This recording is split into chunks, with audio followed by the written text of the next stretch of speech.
How's it going, Yankee fans? Welcome back to Fireside Yankees with your boys, Alex and Ryan. If you're new to the channel, make sure to hit that like and subscribe button. We got you guys covered on daily Yankees content. We got a big game today against the Orioles. Yesterday, obviously, inclement weather postponed to today at 3 p.m. We got Clark Schmidt on the bump, but today we're talking about the third base position. Josh Donaldson has a tight hamstring. We don't know how long he's going to be out for, but we expect he will miss a little bit of time. And there's a couple options there. You got Oswaldo Cabrera, you have IKF, you have DJ LeMahieu. Oswald Peraza is kicking ass at AAA right now, but he's never played third base before, so that's kind of a problem. I think they should be having him play there. I mean, it feels like the obvious kind of course of events. He's played most of his games in AAA at shortstop still, so very odd. I'm curious to see kind of how this goes and unfolds. But the third base position is certainly up for grabs. I have my preference. I know, Ryan, you do as well. Probably DJ LeMahieu because he is the best player for the position. We're going to talk about Josh Donaldson injury, how these guys have been performing lately, and later on today we'll have the pregame analysis up for you guys against the Orioles. We got Clark Schmidt, as I mentioned, on the bump, so we'll break down that, the Orioles pitching matchup and the lineup reaction, of course. So we got you guys covered there. But Ryan, before we dive into this third base position, how things are kind of preparing to unfold, how you do today, my friend?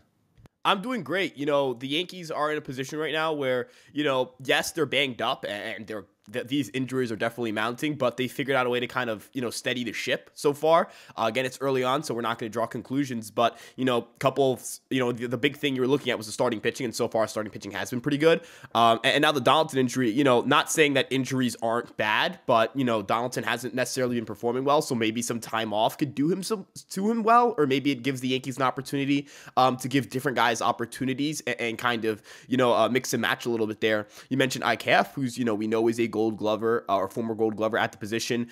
Made an excellent play with Jonathan Loaisiga on the mound to save us in that Phillies game, because we don't know what happens if that ball gets past IKF. Then Yankees ended up winning 4-2. So if it's a 4-4 game, you don't know what happens when you go into extra innings. But a big thing here with the Yankees has been they really like defense in the infield, and the best guy for that, in my opinion, is DJ LeMahieu. Right? I think IKF might be a better defensive third baseman. Maybe I'm going a little bit off pedigree here, but the bat. I mean, DJ LeMahieu's hit the ball really hard early on. One of the big things you're worried about with DJ LeMahieu was his power post toe surgery. That has not been an issue for LeMahieu, who has struck out a lot early on, but you assume that's going to normalize. But the batted ball data has been really encouraging. A 110.5 max exit velocity this early on is impressive, because last year he maxed out at 110.9. Right? This isn't. He's just a little bit shy of last year's mark. He's actually higher than what he was at in 2020.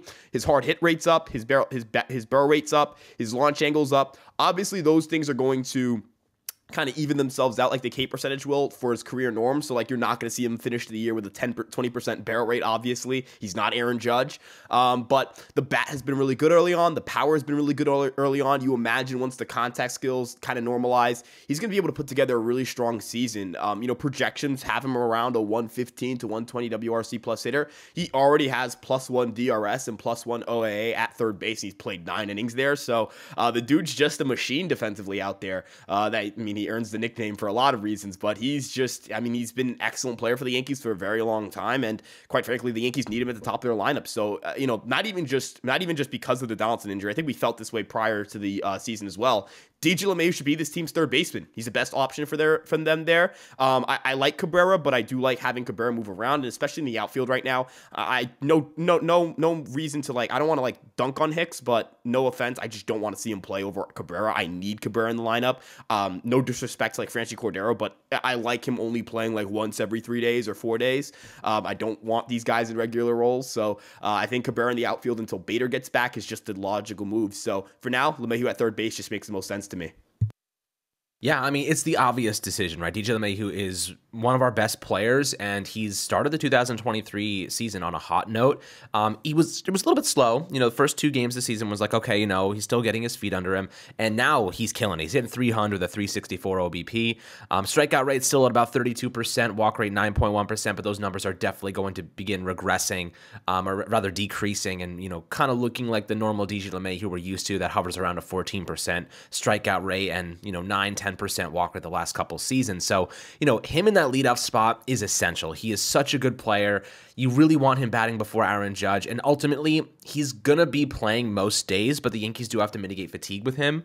Did have 7 defensive runs saved and 4 outs above average at third base last year over, 385 innings, I believe. So, really good third baseman. He's capable of picking things up right where Josh Donaldson left things off defensively.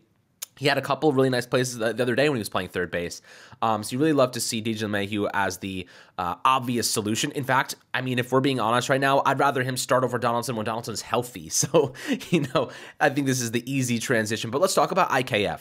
IKF did play third base the other day. He looked pretty comfortable there. He looked more comfortable than he ever did at shortstop, which, go figure, he's a natural third baseman. So, it makes sense. But IKF, the hitting has been a little bit tough to come by. He does make contact. It's very weak contact, and it doesn't really do anything for us.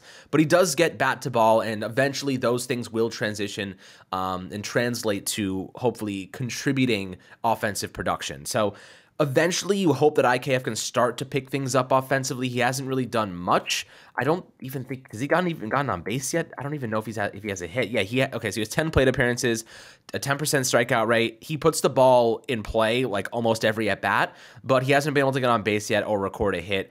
He has a negative 100 WRC plus, so he's not been very good offensively, to say the least. But defensively, he's been fine. He's played the outfield in a couple of games. He played third base when Donaldson got knocked out. How confident are you in IKF to lock things down in the meantime? Do you think that he ultimately gets the nod at third base over DJ?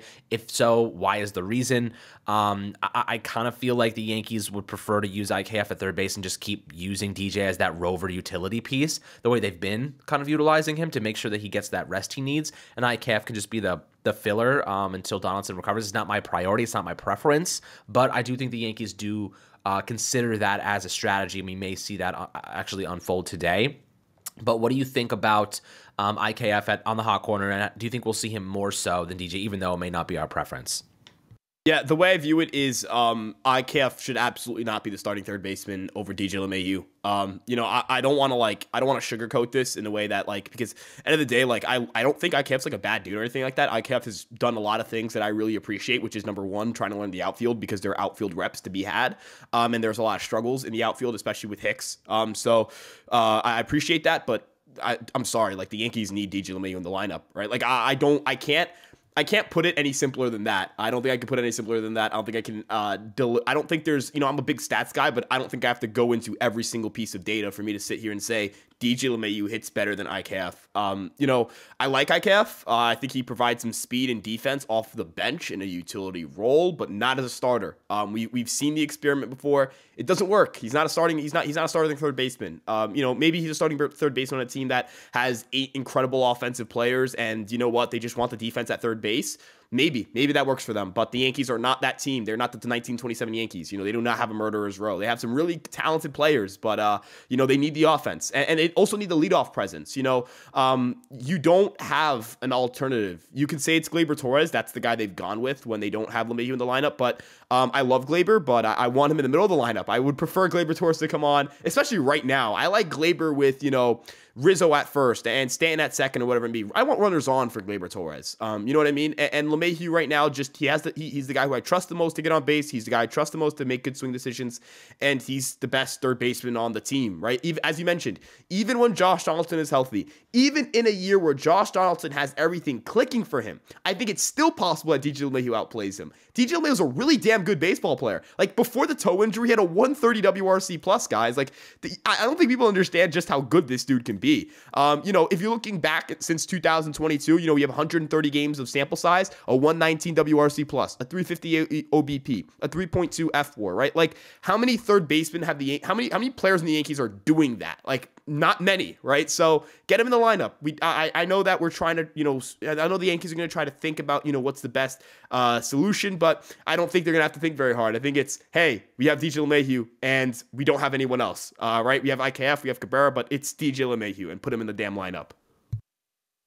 I think that's about as well as you could say it. It's DJ freaking LeMahieu. Put him in the freaking lineup. That's basically as basic as you can get it. He's the best player to have on the hot corner, obviously. Now, how about this? Last thing we'll discuss, last player here, Oswaldo Cabrera. He got a lot of reps at third base during spring training, and he's been predominantly playing in left field. I think you just keep him in left field, guys. No reason to mess with something that's going well. Oswaldo Cabrera's picked things up pretty significantly over the last couple days. Started out pretty slow, had like 4 strikeouts in his first game, but he's been getting hits. He's been hitting for contact and getting on base, and that's what you want to see from him. And defensively, he makes plays. You know, he's a good defensive player everywhere he goes. Left field, he's getting more comfortable. You can see him just feeling more comfortable. He caught that ball in the sun the other day that he lost and just managed to snag it. You know, Aaron Hicks dropped 3 of those in spring training. At this point, the way that Hicks is performing offensively, the way that he was performing defensively during spring training, it's Oswaldo Cabrera's position to lose. Do not mess with something that's going well. You know, you have DJ LeMahieu for that reason to play up third base, and ultimately Oswaldo Cabrera, while he can move over and play all those infield spots, just don't mess with him. Let him keep getting reps in left field, because ultimately I think that's his long-term position for the time being, until the Yankees either trade for someone or they, you know, I don't know. There's no one really else. Or Jason Dominguez gets pulled up, plays center field, or plays left field, and they extend Bader. Like, who knows? Like, a lot of things could happen in the future, but for right now, keep Oswaldo Cabrera in left field. I think that's the best course of action. I imagine you agree with that. Yeah, the Yankees need Oswaldo Cabrera to play left field. It's not like it's not like we like him in left field or we prefer him in left field. I prefer him in a utility role. I've made that very clear. But the Yankees need him in left field. There's a difference between when you want to play a player somewhere. Like, I would like to play Oswald Peraza, Gleyber Torres, and Anthony Volpe all together, but the Yankees don't need to do that, right? The Yankees need to put Oswaldo Cabrera in left field. It's an absolute must. It is not a discussion. It is not a this isn't a situation where we're debating between, is Aaron Hicks maybe better than Oswaldo Cabrera? This isn't a conversation to be had. Is Franchi Cordero maybe better? This is not a conversation to be had, folks. I think everyone in the comment section, I think everyone who watches this video is going to sit back and reach the same conclusion. If you have to choose between Aaron Hicks in left field or Oswaldo Cabrera playing left field every day, you're going to choose Oswaldo Cabrera every day without even thinking about it, right? And if you have to think about it, maybe reevaluate the way you look at left field. But the Yankees need bats. That's the way I look at it. Is the Yankees just need their best offensive lineup out there as often as possible, and Cabrera is that guy, right? I don't want to sit here and say that like Aaron Hicks is the most useless player of all time, but he's not. Like, I think he's more of a guy who just threw out there in favorable matchups, like against the Taiwan Walker who struggles against lefties and doesn't have great command, or against the right, or against a lefty like Matt Strahm, where you maybe can put Hicks from the right-handed side where he's hitting the ball harder. But he's a situational guy. A situational guy is nice to have on your team when they're playing well, but it's not a full-time starter, right? It's just not. And Oswaldo Cabrera is a full-time starter. He's not a situational guy. I think that's where the difference is between the two. Absolutely. I agree with you there. And guys, I'd love to hear your perspectives below in the YouTube comments. As always, appreciate the love, the engagement, everything you guys have done. We really, really, really appreciate all of that. So thank you so much. Make sure to like and subscribe as always. We'll catch you guys later on the pregame show, and enjoy the rest of your day, and let's go Yankees.